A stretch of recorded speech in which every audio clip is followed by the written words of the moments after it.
Panorama group, जो सोचता है वो करता है। आपके अपने सपनों का आशियाना। नमस्कार, आप देख रहे हैं न्यूज हाट। मैं हूं आपके साथ अस्मी सराफ। भारत निर्वाचन आयोग यानी कि ईसीआई ने बिहार के वोटर सूची को नए सिरे से तैयार करने का आदेश दिया है। सभी वोटरों को एक गणना फॉर्म जमा करना होगा। 2003 के बाद जो लोग वोटर बने हैं उन लोगों को अपनी नागरिकता साबित करने वाले दस्तावेज भी देने होंगे। चुनाव आयोग ने कहा है कि वोटर सूची चेकिंग की यह प्रक्रिया धीरे धीरे सभी राज्यों और केंद्र शासित प्रदेशों में लागू होगी। इसे आसान भाषा में समझे तो ईसीआई बिहार में वोटर सूची को अपडेट कर रही है। इसके लिए हर वोटर को एक फॉर्म भरना होगा।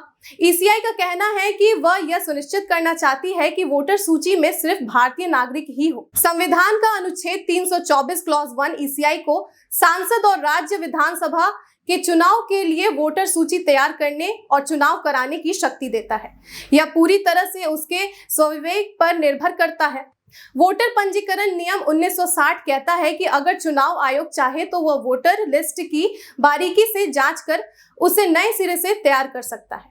वही वोटर लिस्ट का संक्षिप्त संशोधन हर साल होते हैं और प्रत्येक लोकसभा और राज्यसभा विधानसभा चुनाव से पहले एक विशेष संक्षिप्त संशोधन किया जाता है। आपको बता दें कि इससे पहले गहन संशोधन 1952, 57, 61 और भी कुछ साल हुई है और आखिरी बार इसे 2004 में किया गया था।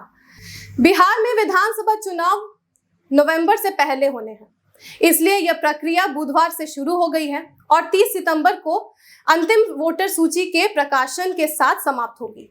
इस प्रक्रिया का उद्देश्य वोटर सूची को अपडेट करना है और यह सुनिश्चित करना है कि केवल भारतीय नागरिक ही वोटर के रूप में पंजीकृत हो। विपक्ष ने इस अभ्यास पर चिंता जताई है और कहा है कि इससे वोटरों का नाम वोटर सूची से काटा जा सकता है। पश्चिम बंगाल की मुख्यमंत्री ममता बनर्जी ने गुरुवार को इस कदम को एनआरसी यानी कि राष्ट्रीय नागरिक रजिस्टर से भी ज्यादा खतरनाक बताया है।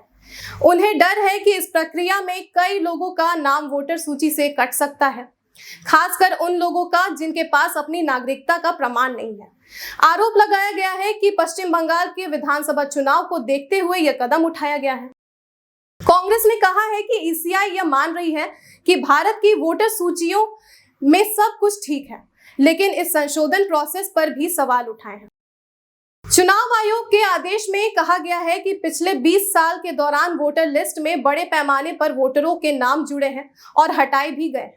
तेजी से शहरीकरण और जनसंख्या का एक जगह से दूसरी जगह जाकर बसना एक सामान्य प्रोसेस हो गया है, एक आम बात हो गई है लोगों के बीच।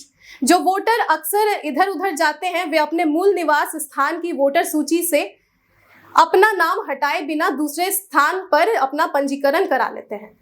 इस वजह से वोटर सूची में बार बार प्रविष्टियों की संभावना बढ़ जाती है।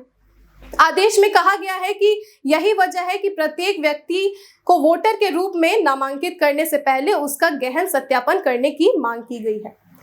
चलिए आपको बताते हैं कि इससे पहले वेरिफिकेशन के प्रोसेस जो थे वो कैसे थे।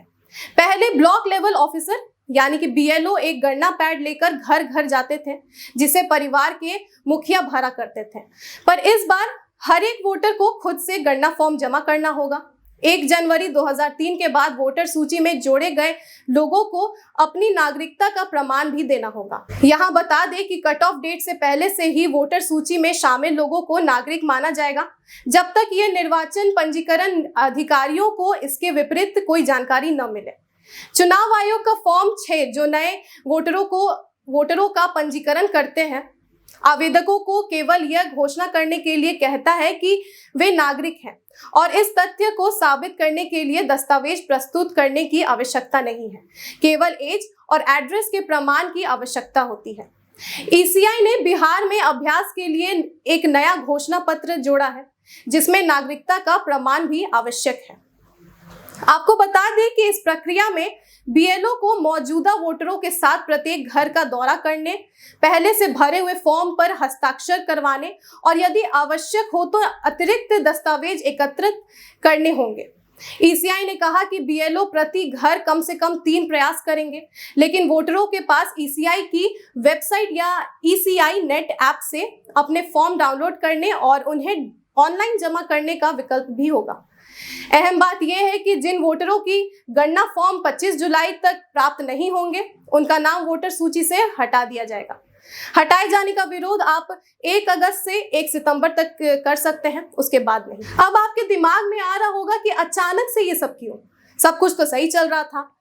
बिहार में ईसीआई इसलिए वोटर सूची को नए सिरे से बना रही है क्योंकि पिछले 20 साल में कई लोग एक जगह से दूसरे जगह चले गए हैं। इससे वोटर सूची में गड़बड़ी होने की संभावना है।